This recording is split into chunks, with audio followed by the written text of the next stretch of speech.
la boutique de vélo iBike sur la rue Rachel, coin Mirabel.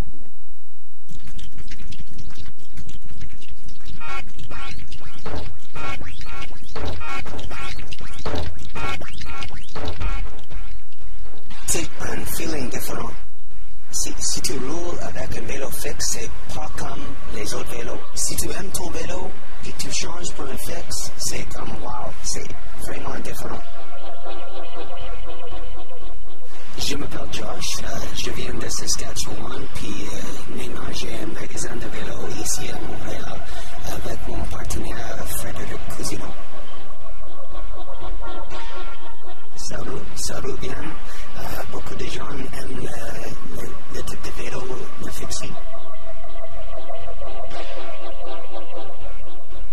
Mais justement, c'est quoi un fixie? Un fixie, c'est un vélo qui est fixe.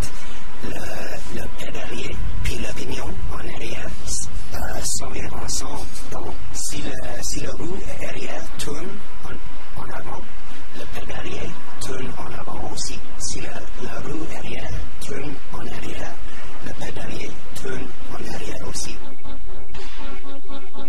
Le fixie retourne en quelque sorte à l'essence du vélo. Les amateurs de minimalisme seront ravis. Un cadre, un guidon, 2 roues, une chaîne, rien de plus. Si les roues tournent, les pédales tournent dans le même sens. C'est tout. Les vélos anciens, comme 100 années passées, c'est les vélos fixes. Ça commence comme ça. C'est le type de vélo pour les vélodromes, c'est les vélos de piste. Des vélos de piste dans les rues de Montréal. Suis-je en sécurité? Est-ce que c'est dangereux? Non, c'est la même chose. Si tu pratiques, tu peux avoir la confiance avec la résistance arrière, puis tu dois faire attention tout le temps avec le trafic, puis les pédestriens qui traversent la rue, pas dans la bonne place, tu dois faire attention tout le temps. Par rapport à un vélo normal, c'est quoi la différence? C'est vraiment plus simple. Donc, il n'y a pas les câbles pour les freins, il n'y a pas les vitesses. Donc, il n'y a pas les câbles pour les vitesses, pas les dérailleurs en avant puis arrière, pas les pièces qui bougent puis qui a besoin les réparations. Moins de réparations, c'est beaucoup apprécié par les amateurs de fixie. Les différences ne s'arrêtent pas là. Il y a les gens qui roulent avec un frein en avant, puis il y a les autres qui sont plus hardcore, qui roulent sans les freins. J'avais entendu dire que dans le fond, tu peux freiner en pédalant par en arrière. Est-ce que c'est vrai, ça? Oui, okay. C'est comme ça que c'est la façon pour arrêter. OK, dans le fond, c'est que ça ralentit, ça bloque le mouvement avant de la roue. Oui. Chaque fixie doit être adapté à celui qui le roule. Le cycliste choisit son ratio personnel, qui est le résultat du nombre de dents des plateaux avant et arrière. Plusieurs ajustements sont donc à prévoir pour trouver son ratio, qui permettra de rouler sur tous les terrains, côtes comprises. Maintenant, toutes les gros villes ont la culture de fixe. Il y a plusieurs gens réguliers qui peuvent utiliser les vélos comme ça pour aller au travail ou juste dans la fin de semaine.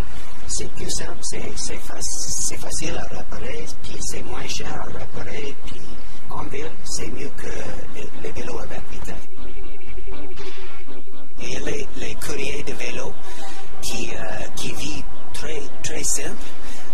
Les courriers ne gagnent pas beaucoup d'argent, donc ils aiment les vélos qui est simple, qui ça coûte pas beaucoup. Puis il y a un autre qui s'appelle les hipsters avec les jobs corporate.